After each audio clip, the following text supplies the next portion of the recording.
महाराज जी मधुकैटभ कौन थे? बोले दो भयंकर दानव थे, भगवती की कृपा से भगवान नारायण ने उनका वध किया। तो महाराज जी कथा आप हमको विस्तार से सुनाइए, मधुकैटभ का जन्म कैसे हुआ, भगवती ने इनको कैसे मारा, ये सब सुनाइए। तो भगवान व्यास को नारद जी सुना रहे हैं, सूत जी शौनकादिक ऋषियों को सुना रहे हैं। भगवान बोले, सूत जी कह रहे हैं ऋषियों, विष्णु कर्णमलोद्भूतो दानवो मधुकैटभौ महाबलौ च तौ दैत्यो विवृद्धौ सागरे जले। पूर्व काल में एक बार भगवान नारायण जब शेष शैया पर सोए हुए थे, तब भगवान नारायण के कान के मैल से विष्णु कर्णमलोद्भूतौ दानवौ मधुकैटभौ, भगवान नारायण के कान के मैल से दो दानव प्रकट हुए, जिनमें से एक का नाम हुआ मधु और एक का नाम हुआ कैटभ। दोनों बड़े पराक्रमी हुए क्योंकि भगवान नारायण से ही वो प्रकट हुए थे। मधु कैटभ ने मन में विचार किया, क्योंकि संपूर्ण जगत में धरती नहीं थी, केवल जल ही जल था, भगवान नारायण जल में ही सो रहे थे, सृष्टि भी नहीं हुई थी। तो मधु कैटभ उस प्रकृति में घूमने लगे, विचार करने लगे कि ये अनंत जल समुद्र क्या है। कहते हैं उस समय मधु और कैटभ ने मन में विचार किया, हम क्या करें। तो उनको उनके हृदय में भगवती का सारस्वत बीज मंत्र प्रकट हुआ और मधु और कैटभ मिलकर उस मंत्र का जप करने लगे। कहते हैं तब जप करते करते एवं वर्ष सहस्त्रम तु ताभ्याम तप्तम तपः पुरा प्रसन्ना परमा शक्तिर्जाता स परमा तपो। भगवती उनके तप से प्रसन्न हो गई और भगवती मधु और कैटभ के सामने प्रकट हो गई। बोले जगदम्बे मात की जय। मां प्रकट हुई। मां ने कहा, हे मधु हे कैटभ, मैं तुम पर प्रसन्न हूं, मांगो वरम वा वांछितम दैत्यो, हे दैत्यों तुम्हें जो वर चाहिए वो हमसे मांगो। तब उन मधु और कैटभ ने कहा, हे भगवती, हे जगदीश्वरी, हे जगदम्बिका, हे मां, तू संपूर्ण जगत का आधार है, संपूर्ण जगत की क्रिया शक्ति है। हे भगवती, यदि आप हमें वर देना ही चाहते हो तो क्या वर दो। तो राक्षसों का एक प्रसिद्ध वर है, राक्षस हमेशा यही वरदान मांगते हैं। क्या? मधु कैटभ बोले, हे मां, हम किसी से न मरे, अमर हो जाएं। भगवती ने कहा, भाई अमर नहीं हो सकते, संसार में मरना तो पड़ेगा। तो मृत्यु तो जहां जन्म है वहां मृत्यु है। गीता में भगवान कह रहे हैं ना, जातस्य ही ध्रुवो मृत्युर ध्रुवम जन्म मृतस्य च। जिसका जन्म है उसकी मृत्यु है और जिसकी मृत्यु है उसका पुनः जन्म है। सृष्टि का नियम चलता रहता है, जन्म से मृत्यु की यात्रा और मृत्यु से जन्म की यात्रा चलती रहती है। जैसे आप देखो एक पेड़, आपने वट वृक्ष देखा होगा, कितना विशाल होता है। आपने बड़ का पेड़ देखा होगा, वट वृक्ष बोलते हैं, बहुत विशाल होता है। लेकिन वो इतना बड़ा वृक्ष किससे प्रकट हुआ? इतने से बीज से हुआ या नहीं? अरे आप किसी भी पेड़ को देख लो, आम का पेड़ है, कितना बड़ा है और प्रकट किससे हुआ है? इतनी सी गुठली से। अच्छा, आप सबको एक कहने वाली बात है, अगर हम लोगों को गुठली दिखाई जाए और कहा जाए कि पता है ये जो इतना बड़ा पेड़ है ना, ये इससे निकला है, तो भरोसा होगा? और ये कहा जाए कि ये जो इतना बड़ा पेड़ है ना, ये पहले इस गुठली के अंदर था, भरोसा होगा? पर कितनी विचित्रता है, वास्तविकता है। वो इतना बड़ा पेड़ पहले किसके अंदर था? उस बीज में था। किस रूप में? तो सूक्ष्म रूप से। तो कहने का आशय है, जैसे बड़े से बड़ा विशाल वृक्ष एक छोटे से बीज में स्थिर होता है, वैसे ही संपूर्ण संसार उस भगवती में स्थिर है। और भगवती ने कहा, देखो मेरा नियम है कि जन्म से मृत्यु, मृत्यु से जन्म, यही सृष्टि का नियम है। तुम कुछ और वरदान मांगो। तो मधु कैटव ने कहा भगवती तो फिर यदि दूसरा वरदान देना है तो दूसरा वरदान दो। क्या? तो स्वेच्छया मरणम देवी वरम नो देहि सुव्रते। हे सुंदर वर देने वाली, हे सुव्रते, हे माँ, यदि आप हमको वर देना चाहती हो तो हमें ये वर दो कि स्वेच्छया मरणम देवी, हम अपनी इच्छा से ही मरे, हमें कोई मार न सके, जब हम चाहें तभी हम मरे। भगवती ने कहा तथास्तु। भगवती अंतर्धान हो गई। मधु कैटव हंसने लगे। बताओ ये देवी कितनी भोली भाली है। अमर होने का वरदान नहीं दिया पर इच्छा मृत्यु का वरदान दे दिया। संसार में कौन होगा जो मरना चाहेगा? हम क्यों मरेंगे? हम मरेंगे ही नहीं। अब तो मधु और कैटव उस जलाशय में, जलार्णव में घूमने लगे और घूमते घूमते मधु और कैटव ब्रह्मा जी के पास ब्रह्मलोक पहुंच गए। अब जैसे ही ब्रह्मा जी को कमलासन पर बैठे हुए देखा तो मधु कैटव ने देखा इधर, मधु कैटव को ब्रह्मा जी ने देखा तो ब्रह्मा जी ने कहा आइए आइए बैठिए बैठिए। अब देखो दुष्ट लोगों को बिठाना भी नहीं चाहिए। हाँ, जो व्यक्ति दुष्ट हो उससे उतना ही बात करो जितना वो पूछे, बस अपनी तरफ से कुछ बोलो ही नहीं, क्योंकि दुष्ट से वार्तालाप भी जीव को संकट में डाल देती है। और ब्रह्मा जी संकट में पड़ गए। जैसे ब्रह्मा जी ने कहा कि आइए आइए बैठिए, मधु कैटव ने देखा ब्रह्मा जी को, देखा उस कमल के आसन को, और मधु और कैटव मुस्कुराते हुए बोले हाँ जरूर बैठेंगे। ब्रह्मा जी बोले हाँ हाँ बैठो। यहाँ नहीं बैठेंगे तो कहाँ बैठेंगे? वहां बैठेंगे जहां आप बैठे हो। तो ब्रह्मा जी बोले भैया यहाँ तो हम बैठे हैं। तो बोले आप उतर जाओ। अरे भैया हम कैसे उतर जाएं? ये हमारा ब्रह्मलोक है। मधु कैटव बोले संपत्ति बलवान की होती है, तो या तो हमसे युद्ध करो और या चुपचाप से आसन से उतर जाओ, हमको बैठने दो। ब्रह्मा जी ने कहा कि हमने कहाँ संकट ले लिया, जा रहे थे अच्छे खासे, इनको कह दिया कि बैठो। ये तो कह रहे थे आप हटो हम बैठेंगे। तो ब्रह्मा जी से बोले ऐसा है हमसे युद्ध करो, आओ, जो युद्ध में जीतेगा वही वहां बैठेगा। अब ब्रह्मा जी ने कहा भाई युद्ध करना तो अपने बस में नहीं, क्या करूं? तो मन से भगवान नारायण का स्मरण किया। मधु कैटव से कहा कि 5 मिनट दो, हम कुछ सोचते हैं। हाँ सोचो सोचो। तो मधु कैटव हंसते हुए खड़े हो गए और ब्रह्मा जी मन ही मन भगवान नारायण को याद करने लगे। हे प्रभु रक्ष माम त्राहि माम, हे भगवान मेरी रक्षा करो। ये मधु कैटव आए हैं, मैं इनसे नहीं लड़ सकता, मुझ पर कृपा करो। लेकिन बहुत प्रार्थना करने के बाद भी भगवान नारायण ने न सुनी न प्रकट हुए। अब ब्रह्मा जी चिंतित हो गए, अब क्या करूं? जिन पर भरोसा था वो तो आए ही नहीं। क्यों नहीं आए? ध्यान दृष्टि से देखा तो समझ गए भगवान नारायण योग निद्रा के अधीन है, योग निद्रा में सो रहे हैं। तो अब क्या करूं? मन में कल्पना हुई वो भगवती ही निद्रा रूपा है, इसीलिए अब उस भगवती को ही स्मरण करूं, उस माँ को ही याद करूं। या देवी सर्वभूतेषु निद्रा रूपेण संस्थिता, नमस्तस्यै नमस्तस्यै नमस्तस्यै नमो नमः। आज ब्रह्मा जी भगवती को याद करने लगे। हे माँ तू ही योग निद्रा है और तेरे ही अधीन होकर भगवान नारायण सो रहे हैं। माँ तू कृपा करेगी तब वो जगेंगे। भगवती कृपा कर जिससे नारायण जागे।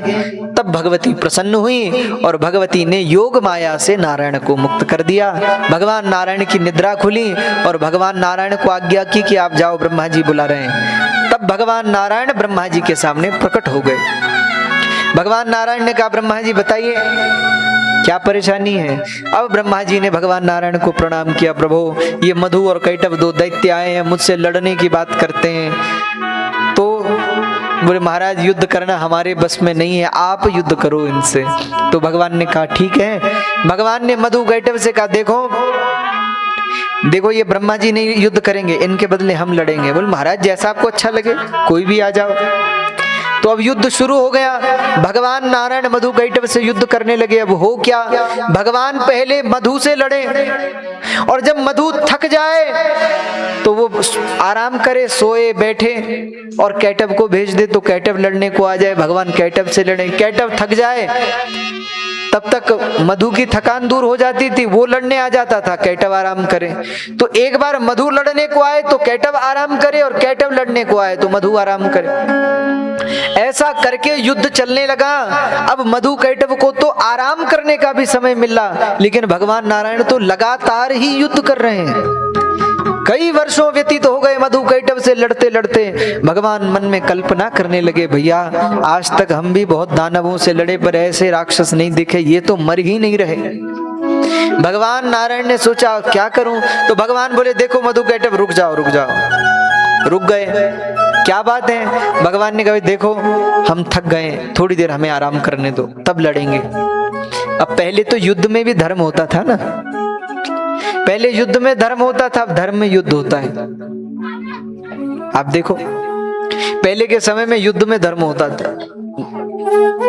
युद्ध भी हो रहा है, कोई घायल है, निहत्था है, अपने से निर्बल है, उसको नहीं मारते थे, शरणागत हो जाता था, नहीं मारते थे। और अब धर्म में युद्ध है, एक कहे हम बड़े, दूसरे कहे हम बड़े, दूसरे कहें कि ये असली नहीं है हम असली हैं, ये कहें कि तुम नकली हो हम नकली हैं। ऐसा ही चल रहा है। पहले धर्म में युद्ध में धर्म होता था, अब धर्म में युद्ध है। कितनी बड़ी दुर्गति है, कितने बड़े दुख की बात है भैया। धर्म में युद्ध नहीं होना चाहिए। कौन बड़ा कौन छोटा, सब उसी भगवान के भक्त हैं, सब उसी भगवान का स्मरण करते हैं। हाँ, जब सब एक ही भगवान को भजते हैं, एक ही नाम का जप करते हैं, तो फिर कोई बड़ा छोटा कैसे संभव है। भगवान के लिए सब भक्त समान है। भगवान के लिए सामान्य से सामान्य जीव भी यदि भक्त है, भगवान कहते मानहु एक भक्ति कर नाता, मैं केवल भक्ति का संबंध मानता हूं, बड़े बड़े सिंहासन नहीं देखता, भक्त के हृदय में प्रेम का सिंहासन देखता हूं। भैया कई बार हम लोगों को लगता है सोने का सिंहासन हो जाए तो हम बड़े हो गए, चांदी का सिंहासन हो जाए बड़े हो गए। नहीं, जिसके हृदय में प्रेम का सिंहासन लगा है बस वही भक्त बड़ा है। और जो भक्त जितना बड़ा है उसमें उतनी दीनता है, उतनी सरलता है। आप देखो जो जितना ऊंचा भक्त होगा वो उतना विनम्र हो जाएगा। आप तो गोस्वामी तुलसीदास जी को देखो, तुलसीदास जी, आप एक चीज देखिए, इस कलिकाल में ही नहीं, आज तक के जितने शास्त्र हैं, जितने ग्रंथ हैं, उनमें सबसे प्रसिद्ध ग्रंथ कौन है आप बताओ? हो सकता है गीता का कोई श्लोक लोगों को याद ना हो सकता है भागवत के श्लोक लोगों को याद ना हो सकता है देवी भागवत का श्लोक याद ना हो, पर कोई ऐसा होगा जिसको रामचरितमानस की एक भी चौपाई याद ना हो। अरे जिसको कुछ याद नहीं होगा उसको मंगल भवन मंगलहारी तो याद होगा ही होगा। हमारे गोस्वामी जी जैसा लेखक कौन हुआ जिनकी हनुमान चालीसा को दुनिया पढ़ती है, बच्चे बच्चे को हनुमान चालीसा याद होती है, जिनकी रामचरितमानस विश्व भर में प्रसिद्ध है, वैसी प्रसिद्धि किसी ग्रंथ ने नहीं पाई इस कलिकाल में जैसे गोस्वामी जी की रामचरितमानस प्रकट हुई। लेकिन इतना सब होने के बाद भी गोस्वामी जी जब रामचरितमानस लिख रहे हैं तो अपने विषय में क्या कह रहे हैं? अपने लिए कह रहे हैं, महाराज मैं तो कुटिल हूं, दुष्ट हूं, मुझे कुछ आता भी नहीं, अल्पमति हूं, अल्प बुद्धि वाला हूं, मैं क्या भगवान का चरित्र लिख सकता हूं? भगवान ही जो कुछ लिखवा दें वो लिख लूं, बाकी मुझ में सामर्थ्य नहीं है। ऐसी बातें गोस्वामी जी कह रहे हैं। बोले जैसे छोटे बच्चे के टूटे फूटे शब्द माता पिता सुनते हैं और उनको प्रसन्नता होती है ना। आप देखो घर में छोटे छोटे बच्चे हैं, वो थोड़ा तुतला करके भी बोलते हैं तो माता पिता को बड़ा आनंद होता है, प्रसन्नता होती है। बोले महाराज मेरी भी ये जो रामचरितमानस है उस अबोध बालक की ही वाणी है, कई जगह गलतियां होंगी, कई जगह त्रुटियां होंगी, लेकिन जैसे छोटे बच्चे के टूटे फूटे शब्द भी माता पिता को प्रसन्न करते हैं, वैसे आप सब लोग मेरे इन टूटे फूटे शब्दों से भी प्रसन्न हो। बताइए गोस्वामी जी जैसा कौन होगा? कितनी विनम्रता है गोस्वामी जी में, इतनी विनम्रता है कि महाराज सीमा है गोस्वामी जी विनम्रता की, दीनता की, भक्ति की। हमारे हनुमान जी को देखो। अच्छा, हनुमान जी जैसा कोई भक्त है संसार में? हनुमान जी जैसा ज्ञानी है कोई संसार में? हनुमान जी जैसा योगी है कोई संसार में? हनुमान जी के लिए ज्ञान के विषय में वाल्मीकि जी कह रहे हैं, ज्ञानी नामाग्रगण्यम, ज्ञानियों में सबसे बड़े अग्रगण्य है।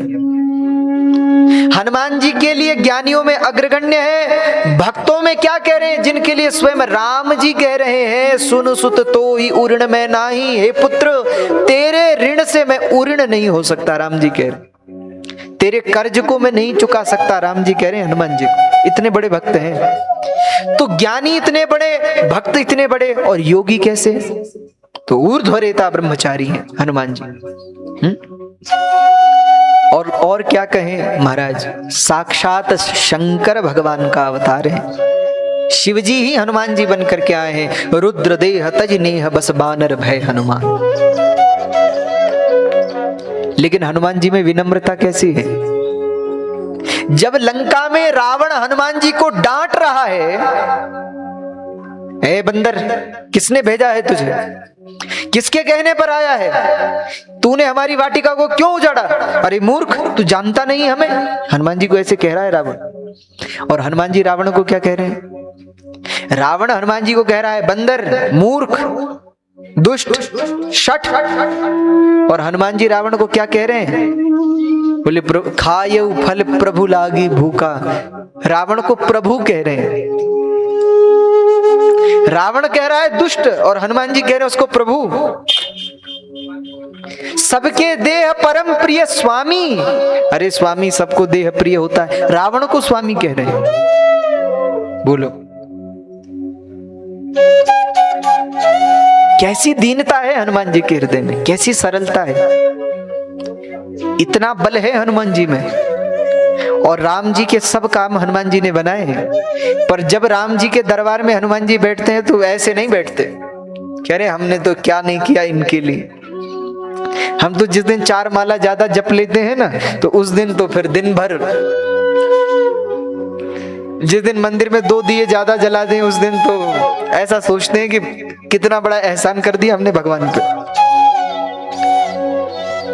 लेकिन हनुमान जी जिन्होंने अपना पूरा जीवन राम जी के लिए लगा दिया, माता पिता परिवार को छोड़कर राम जी के पीछे लग गए। लेकिन राम जी के पास में जब जब हनुमान जी बैठे होंगे, आप प्रत्येक मंदिर में चले जाओ, हनुमान जी हाथ जोड़े, सिर झुकाए। यत्र यत्र रघुनाथ कीर्तनम तत्र तत्र कृतमस्तकांजलिम। हाथ जोड़े, मस्तक झुकाए, ऐसे बैठते। कितनी सरलता है, कितनी विनम्रता है। हनुमान जी की भक्ति का एक अंश भी हम लोगों में होता ना, तो हम भगवान से कहते कि आप नीचे उतरो, हम सिंहासन पे बैठेंगे। खुद भगवान हो जाते। लेकिन धन्य है हनुमान जी। आजकल तो कलयुग चल रहा है। कलयुग में थोड़ा भी कोई बड़ा होता है तो वो खुद को भगवान ही समझ लेता है। हमारे कलयुग में कमी नहीं है ऐसे लोगों की जो कहते हैं हम भगवान हैं। हाँ, ये बात अलग है कि फिर खुद को भगवान कहने वाले मिलते कहाँ हैं। वो बहुत लोगों को हमने देखा जो कहते थे कि हम भगवान हैं, हम भगवान हैं, और जब वर्तमान में पूछते हैं कि हाँ भगवान कहाँ है, तो पता चलता है कि वो भगवान जेल में है।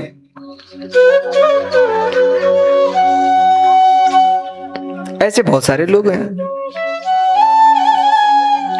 भगवान नहीं बनना है, भक्त बनना है। भगवान बनोगे तो दुर्गति होगी, भक्त बन जाओ। जो भक्त बनेगा उसी का कल्याण होगा।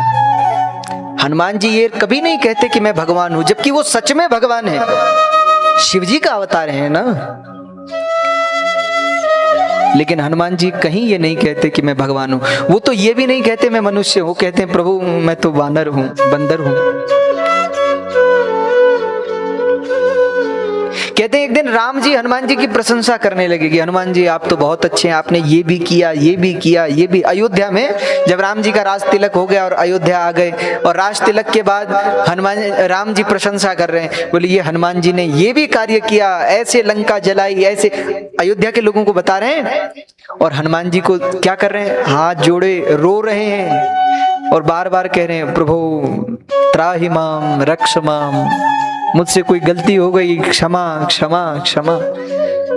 भगवान की थोड़ी देर में नजर पड़ी, अयोध्या के लोग बड़े चकित, एक तो प्रशंसा कर रहे हैं, ये हाथ जोड़ के क्षमा मांग रहे हैं, क्या बात है। तो राम जी ने कहा कि हनुमान जी हम आपकी प्रशंसा कर रहे हैं और आप हाथ जोड़ के क्षमा क्यों मांग रहे हैं। तो हनुमान जी ने बड़ा अच्छा उत्तर दिया। हनुमान जी ने कहा प्रभु एक बार पहले भी आपने किसी की प्रशंसा की थी। किसकी? बोले नारद जी की। एक बार पहले आपने नारद जी की प्रशंसा की थी और उन्हें बंदर का मुख लगा दिया था। राम जी ने कहा तो? बोले महाराज हम तो पहले से ही बंदर हैं, हमारा तो पता नहीं क्या करेंगे आप, हमारी प्रशंसा मत करिए। ऐसे हैं हमारे हनुमान जी, कितनी विनम्रता। हम क्यों चाहते हैं कि हम बड़े हों? जो जितना बड़ा भक्त है वह उतना सहज है, उतना सरल है। तो कहने का अर्थ है कि पहले युद्ध में भी धर्म था, अब धर्म में भी युद्ध है। चलो कलिकाल का प्रभाव है, और क्या कह सकते हैं। कलयुग कुछ तो प्रभाव दिखाएगा ही अपना। तो हमारे कहने का आशय है, भगवान ने मधुकैटभ से कहा कि हम थोड़ी देर आराम करें फिर युद्ध करेंगे। बोले ठीक है आप आराम करो। अब भगवान बैठ गए, सोचने लगे ये मधुकैटभ मर क्यों नहीं रहे, क्या करूं। तो मन ही मन भगवान नारायण ने आज जगत जननी जगदम्बा का स्मरण किया। हे भगवती, हे माँ, तू शक्ति स्वरूपा है। सर्वत्र व्यापिनीं नित्यां निरालंबां निराकुलां। हे माँ, तू चेतना स्वरूपा है, संसार भर को शक्ति देने वाली है। अरे बलवान को निर्बल और निर्बल को बलवान बनाने वाली है। हे माँ, अब तू ही हमारी रक्षा कर। मानो भगवान कह रहे हैं, आरती गाते हैं ना, कल भी हम शाम को आरती कर रहे थे। अम्बे तू है जगदम्बे काली, माताओं खप्पर वाली, दुखियों के दुख को सवारती हो मैया। हम सब उतारे तेरी आरती।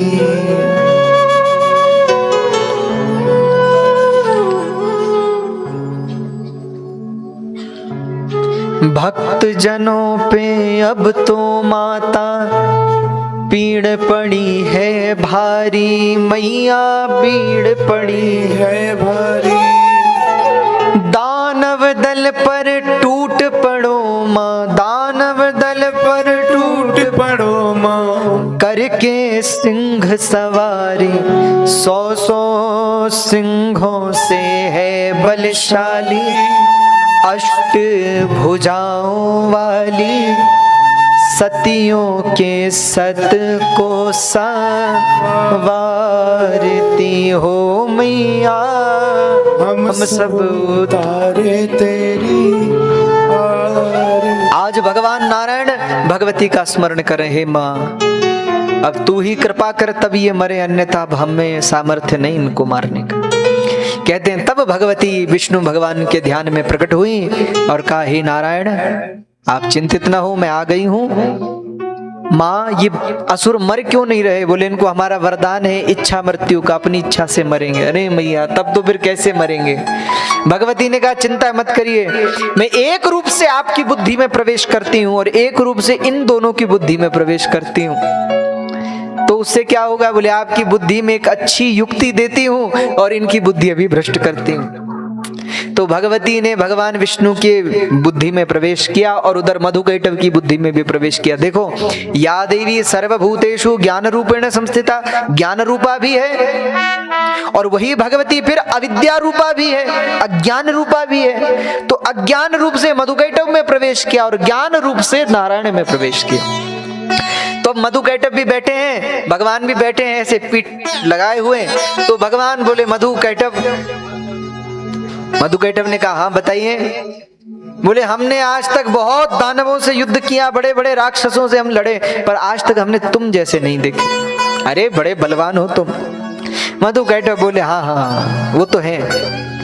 भगवान बोले, हम तुम पे बहुत प्रसन्न हैं, बहुत खुश हैं, तुम हमसे कोई वरदान मांगो, जो मांगोगे वो देंगे, मांगो, हम तुम पे बड़े खुश हैं। अब मधुकैटभ ने ये सुना। अब देखो, बात तो कितनी अच्छी है, भगवान वरदान देना चाहते हैं, लेकिन भगवती ने बुद्धि में प्रवेश किया मधुकैटभ के। तो मधुकैटभ क्या बोले, हंसने लगे और हंसते हुए बोले, अरे नारायण, हमने भी बहुत लोगों को देखा पर आप जैसा बलवान नहीं देखा। अच्छा, अरे भैया, हम तो एक बार एक लड़ता है, एक आराम करता है, पर आप तो लगातार दोनों से लड़ रहे हैं, आप बड़े बलवान हैं। नारायण बोले, हाँ तो। अरे मधुकैटभ बोले, आप हमको क्या दोगे, हमसे कोई वरदान मांगो। भगवान बोले, अच्छा हमको वरदान देंगे आप? हाँ हाँ, जो मांगोगे वो देंगे, मांगो तो सही। भगवान ने कहा, जय हो, आज तक हमने लोगों को वरदान दिए, अब ये समय आ गया कि हमको मांगना पड़ रहा है। ठीक है, हम मांगते हैं, बिल्कुल मांगते हैं। हाँ हाँ मांगो, निश्चिंत होकर मांगो, जो मांगोगे वो देंगे। तो भगवान बोले, अगर आप दोनों हम पर प्रसन्न हैं, हमको देना ही चाहते हैं, तो ये वरदान दीजिए कि आप दोनों मेरे ही हाथ से मरो। तो अब तो मधुकैटभ सो महाराज ठंडे पड़ गए, क्या करें। अब हाँ कहें तो मरे और ना कहें तो वचन जाए। अब पहले के राक्षस भी वचन निभाते थे, हाँ? वो बात अलग है कि अब मनुष्य भी नहीं निभाते, पर पहले हमारे राक्षस भी अपने प्राण जाए पर वचन न जाए। तो मधु और कैटभ ने मन में विचार किया कि अब क्या करें भैया, एक दिन तो मरना ही मरना है, संसार है, लेकिन वचन नहीं छोड़ सकते। तो भगवान नारायण से कहा, ठीक है तथास्तु। लेकिन भगवान बोले, हाँ अब आपने भी कहा था कि हमसे कुछ मांगो, हम भी मांगेंगे। तो भगवान ने कहा, भाई तुम तो कह रहे थे कि हम क्या मांगे, तुम ही मांगो। नहीं, हम भी मांगेंगे। तो भगवान ने कहा, मांगो, क्या चाहिए? बोले, महाराज अब आप हमें मारो वो तो सही है, लेकिन ऐसी जगह मारो जहां जल ना हो। इसलिए कहते हैं ना, जब दुष्ट की मृत्यु आती है तो जल भी नहीं मिलता उसको। मधुकैटभ बोले, ऐसी जगह मारना जहां जल ना हो। क्यों? उस समय धरती नहीं थी, जल ही जल था, तो कहां मारेंगे? मधुकैटभ ने सोचा। भगवान ने कहा, ठीक है तथास्तु। भगवती का स्मरण किया, योग माया के बल से भगवान ने विराट रूप धारण किया, अपनी जंघा को इतना विस्तीर्ण किया कि उसी पर मधुकैटभ को विराजमान करके सुदर्शन चक्र का स्मरण करके मधुकैटभ का मस्तक अलग कर दिया। मधु और कैटभ की मृत्यु हुई, सबने जय जयकार की, बोले वेद पुरुष भगवान की जय, जगदम्बे मात की जय। यहाँ सब देवताओं ने भगवान नारायण की स्तुति की। भगवान ने कहा, भैया इनको मारने वाले हम नहीं हैं, हम तो थक कर बैठ गए थे, मन ही मन हार गए थे इन दोनों से, लेकिन भगवती की कृपा से ही इनका अंत हुआ है। इन्हें मारने वाली वह जगदम्बा ही है, हमने इन्हें नहीं मारा, उस भगवती ने इनका अंत किया है। इसलिए सब मिलकर हमारी जय जयकार मत करो, उस भगवती की जय जयकार करो। तब सबने जय जयकार की, बोले जगदम्बे मात की जय, बोले दुर्गे मैया की जय। तो दुर्गाम दुर्गति नाशिनी, वो भगवती दुर्गा जीवों की दुर्गति को मिटाने वाली है, भक्तों को दुर्गति से बचाने वाली है। ऐसी उस जगदम्बा को सबने प्रणाम किया और सबने माँ की स्तुति की।